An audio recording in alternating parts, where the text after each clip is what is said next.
We live in an era where exposure has become almost a rule. Social media, casual conversations, and even moments of venting can lead us to share more than we should. But the Stoics, great thinkers of antiquity like Seneca, Marcus Aurelius, and Epictetus, teach us a different path. For them, wisdom lies in knowing what to share, when to share, and most importantly, what to keep to oneself. This is not about distrust, but about protecting what is essential for your personal growth and serenity. Certain aspects of your life are more valuable when kept private.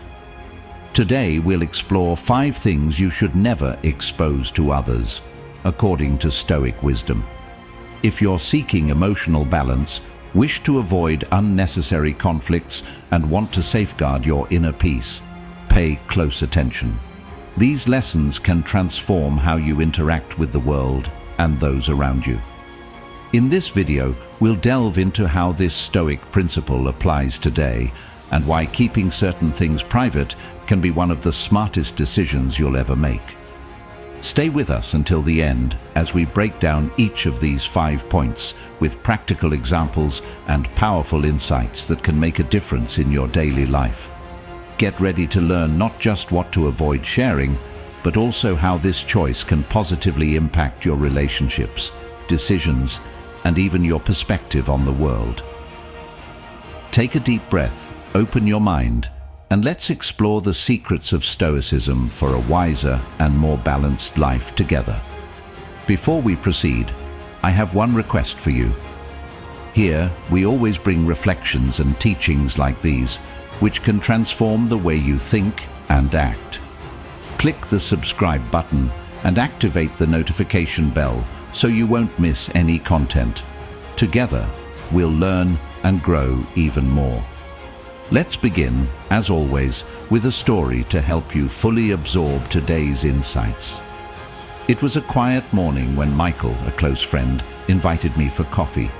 He seemed troubled, the kind of unease that can't be resolved with a few quick words.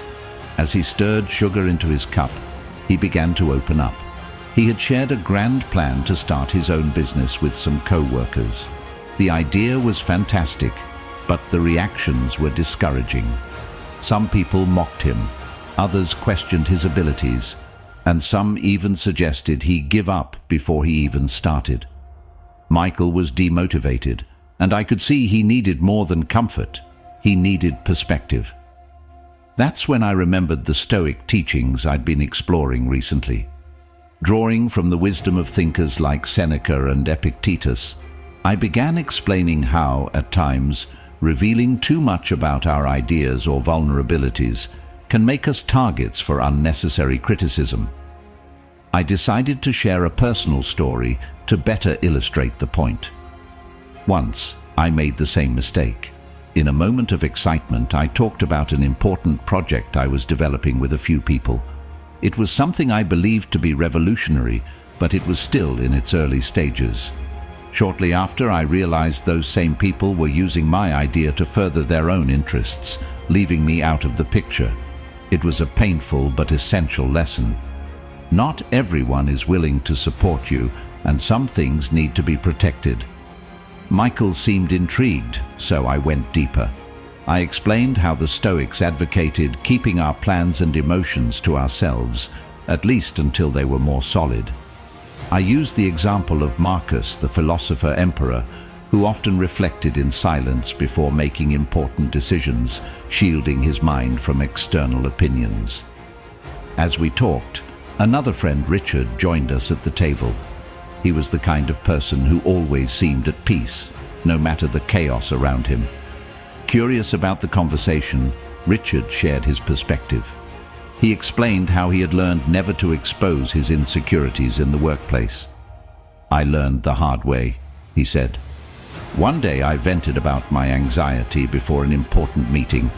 Weeks later it was used against me during a promotion dispute. Since then I've kept my weaknesses to myself and worked on them in silence." The conversation continued, and we discussed other lessons, how to avoid exposing unnecessary conflicts, protect our achievements, and keep our criticisms of others to ourselves. By the end, Michael seemed relieved. He understood that it wasn't about distrusting everyone, but about carefully choosing what to share and with whom. As we said our goodbyes, Michael thanked me and said he felt motivated to rethink his approach. At that moment, I realized Stoicism wasn't just philosophy, it was a practical tool for living more wisely. This story might resonate with you. Think about it. What have you been exposing that should be kept private? How can these Stoic lessons help you live a wiser, more balanced life? Let's dive into the lessons to better understand how we can apply them. First lesson: keep it secret until it's realized. This simple practice can transform the way you achieve your goals and protect your dreams. John was a young man full of ideas. One day he decided to open a cozy cafe in his neighborhood, a place perfect for meetings, study sessions, and quiet moments. Excited, he started telling everyone about his project. Friends, co-workers, and even acquaintances learned about his dream. Initially, the reactions were supportive, but over time, he began hearing phrases like, "Do you really think it will work?" Or, "The market is oversaturated," and, "That's too risky, John. You should think it over." The more he listened, the more insecure he became. Without realizing it, the energy he had for the project was drained by others' opinions. This is exactly where Stoic wisdom comes into play. Philosophers like Seneca and Epictetus advocated that big plans should be shielded from external noise. When you share your dreams before realizing them, you open the door to criticism, doubt, and even envy. Marcus Aurelius, the Stoic emperor, kept a journal where he recorded his most intimate reflections. He didn't share them with anyone. It was a safe space for planning and thinking, free from external interference. The lesson? Some things need to be nurtured in silence, like seeds that only grow in the right soil. After realizing that others' opinions were blocking his progress, John decided to change his approach. He stopped talking about the cafe and started working quietly. He researched suppliers, took management courses, and visited other establishments to learn from their experiences. 6 months later, the cafe opened its doors without prior announcements or warnings. It simply started operating, and it was a success. The same people who had doubted him were impressed. John learned that silence, in many cases, is a shield. He not only preserved his energy, but also surprised everyone with his achievement. Now think about your life. How many times have you shared a plan only to feel demotivated by others' opinions? What are you currently planning that deserves to be nurtured in silence? The Stoic practice teaches us that protecting our dreams is an act of wisdom. Work in silence, build with patience, and let your results speak for themselves. Second lesson: protect your vulnerabilities. Knowing how to safeguard what makes you most sensitive can be the key to preserving your peace and growth. Mary was a dedicated professional, always willing to help her co-workers. But behind her confident demeanor, she carried an insecurity that few knew about. She was afraid of public speaking. One day, during a casual office conversation, she mentioned it offhandedly. At first, it seemed like everyone understood, but during an important meeting, her boss made an ironic comment. "Mary, I suppose you'd rather have someone else present, right? We all know you're not fond of speaking in front of a crowd." The remark, made light-heartedly, left her feeling embarrassed and deepened her fear. She realized that her vulnerability had been used against her, even if unintentionally. The Stoics, like Seneca and Epictetus, believed that recognizing our weaknesses is essential, but sharing them indiscriminately can be dangerous. It's not about hiding who you are, but being strategic about what you reveal and to whom. Marcus Aurelius often said, "We should be like a fortress." solid on the outside and secure on the inside. Protecting your vulnerabilities is more than an act of defense. It's a form of self-care. When you expose your weaknesses too much, you give others the power to use them against you, even if unintentionally. After that incident, Mary decided to change her approach. She started working on her insecurity in silence. She took public speaking classes and practiced small presentations with close friends, but refrained from discussing it at work. Months later, during a new meeting, she was unexpectedly tasked with presenting the results of a project. Nervous but confident, she used the techniques she had learned and surprised everyone. When asked how she had overcome her fear, she simply smiled. Her journey was hers alone and didn't need to be explained to anyone. And you? What have you been sharing about your weaknesses? Remember, protecting your vulnerabilities doesn't mean denying who you are, but rather working on them with care and discretion. What matters is progress, not exposure. The Stoic lesson is clear. What makes you sensitive deserves to be treated with respect and kept as something precious. Trust only those who have proven worthy of your confidence and invest in your growth, quietly. Third lesson, be discreet, not ostentatious. This powerful teaching holds the power to bring harmony to your relationships and protect your inner peace. Let's consider Charles, an ambitious and hard-working man. After years of dedication, he finally achieved a lifelong dream. He bought the car he'd always admired. For Charles, this car was more than just a vehicle. It was a symbol of his perseverance and success. Excited, he shared photos and updates about it across his social media and proudly told his friends. At first, the compliments poured in. "Congratulations, Charles. Well deserved." But soon, he noticed a shift. Some friends started keeping their distance, while others made dismissive comments like, "He's getting arrogant now." Worse, whispers of doubt began circulating. How did he afford that? What should have been a moment of joy turned into discomfort and unease. The Stoics remind us that true happiness doesn't come from the world's applause, but from the quiet satisfaction we feel inside. Marcus Aurelius once reflected that our actions should aim for virtue, not validation. When we seek external recognition, we risk awakening envy, judgment, and competition in others. To celebrate discreetly is not to diminish your success, but to elevate its meaning. It shifts the focus from outward appearances to what truly matters, the journey, effort, and growth that brought you there. Charles learned this the hard way. After reflecting on his experience, he made a conscious change. He stopped broadcasting his achievements and started cherishing them privately. When he later bought his first house, he chose not to share it on social media.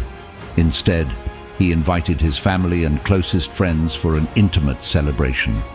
That evening, filled with laughter and warmth, felt far more fulfilling. So, how do you handle your achievements? Are you sharing to inspire or to seek approval? The Stoics teach us that being discreet doesn't lessen the value of our victories, it enhances them. Celebrate authentically with the people who truly matter. Let your success be a quiet strength, not a loud declaration. When you stop feeding the ego with appearances, you'll discover that discretion brings not just peace, but a deeper sense of fulfillment. Fourth lesson. Not every problem needs an audience. Knowing when and with whom to vent can mean the difference between solving your challenges or amplifying them. Anna was an outgoing person, known for sharing details of her life with friends and colleagues. One day, she faced a significant challenge at work. An important project was behind schedule, and the pressure was mounting. Feeling overwhelmed, she began discussing the issue casually with other colleagues. At first, venting seemed like a good idea, but she soon realized things were spiraling out of control. Some began questioning her competence, while others spread rumors. What should have been a simple vent turned into yet another problem for Anna to deal with. The Stoics believed in the power of internal reflection and seeking solutions before exposing our difficulties to the world. Epictetus once said, "It's not what happens to you, but how you react to it that matters." This means we should focus on resolving challenges internally or seek help from those genuinely able to contribute, rather than exposing our problems indiscriminately. Not every problem needs an audience because not everyone is equipped to help. Some might use your struggles against you, while others simply lack the context or interest to provide genuine support. After recognizing the consequences of oversharing, Anna decided to adopt a new approach. When faced with a problem, she would pause and reflect. Is this something I can resolve on my own? If not, who can genuinely help me? Instead of talking to colleagues indiscriminately, she began confiding in a trusted friend outside of work or seeking direct guidance from her manager. This shift brought greater clarity and helped her avoid misunderstandings. Anna realized that strategic silence was often more effective than seeking an audience. The Stoics teach us to choose our words and listeners carefully. Not every difficulty needs to be shared with everyone. Sometimes silence is the wisest solution. Before venting, ask yourself, can this person really help me, or will this just add to my burden? Prioritize introspection and seek support in the right places. Fifth and final lesson, words have weight, use them wisely. How many times have you said something in the heat of the moment and later regretted it? Or realized that your words had a greater impact than you anticipated? What we say has the power to build or destroy, and mastering this power is one of the greatest signs of wisdom. Peter was known among his friends as someone who always spoke his mind without holding back. One day, during a work meeting, he openly criticized a colleague's plan, calling it poorly thought out and unworkable. To him, it was just honest feedback. However, days later, Peter noticed a change in the office atmosphere. His colleagues seemed distant, and others began avoiding him. What he thought was a simple comment had been taken as a personal attack, creating unnecessary discomfort and tension. Peter realized too late that his words carried more weight than he had intended. The Stoics teach us that communication is a powerful tool, and we must wield it carefully. Epictetus once said, "First, learn to be silent, then learn to speak in a way that your words are worthwhile." This means we shouldn't speak just for the sake of speaking. Before saying something, reflect. Are my words necessary? Do they help or harm? Do I really need to say this right now? The Stoics believed that words shape our relationships and the environment around us. After understanding the impact of his words, Peter decided to change his approach. He began to listen more and think before speaking. In meetings, when he disagreed with something, he asked questions instead of offering direct criticism. For example, he would ask, "Do you think we could explore another approach for this point?" This change brought immediate results. His colleagues began to see him as constructive rather than critical. Peter learned that wise words build bridges, while thoughtless ones create barriers. The Stoic lesson is clear. What we say can profoundly influence others. A poorly chosen word can destroy a relationship, but a kind word can transform someone's day. Before speaking, ask yourself, is this necessary? Is it kind? Is it helpful? Practice silence when needed and conscious speech when you can add value. Thank you for watching until the end. Your commitment to seeking knowledge and improving your life is admirable. Every step you take on this journey is a demonstration of strength and wisdom. Now, I want to hear from you. Leave a comment below with your thoughts on this video. If you don't have anything specific to say, simply write gratitude. That way, I'll know you stayed with me until the last minute and that this message reached you. Thank you so much for your presence and your time. Don't forget to subscribe to the channel, leave a like. Share this video with someone who can benefit from these lessons. See you in the next video, and keep evolving.